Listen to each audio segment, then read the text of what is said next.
My name is Matthew Petway, and I will be doing a virtual reading today of a passage from my book, Cuban Literature in the Age of Black Insurrection, available with the University Press of Mississippi. Today I will be doing a reading about Juan Francisco Manzano, who published the only known Spanish-American slave autobiography in 1840 in London in translation, 5 years before Frederick Douglass.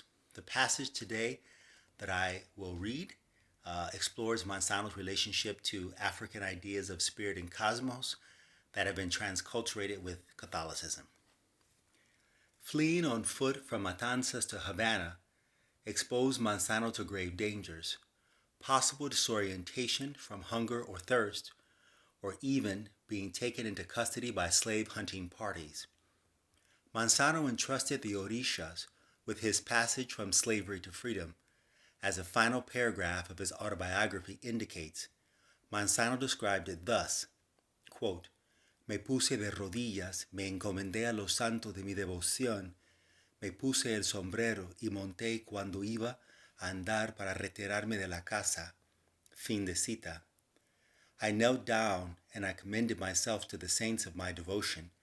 I put my hat on and mounted the horse when I was going to get away from the house. Manzano's commitment to the Orishas was so devout that he commended himself to them one last time before escaping the plantation. San Antonio Legua, one of the only two saints named in the autobiography, was the most important of, quote, of his saints of his devotion, end quote. The details of Manzano's escape are unknown, since the second part of his slave narrative was either lost or destroyed while in the possession of Ramon de Palma.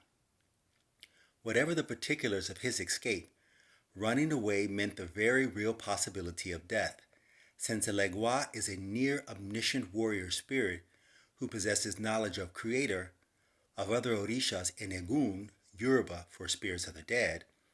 Manzano performed the rituals to please God's secretary. A Legua represents Manzano's hopes to be free, and he signifies the very real possibility that he may fall into the hands of the authorities.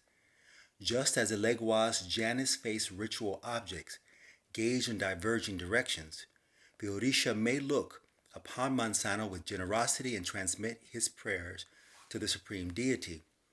Or an alternative scenario could emerge in which a Legua disregarded devout prayers, provided no assistance, and left Manzano to fend for himself. Thank you for joining me today. Cuban Literature in the Age of Black Insurrection. Ashe.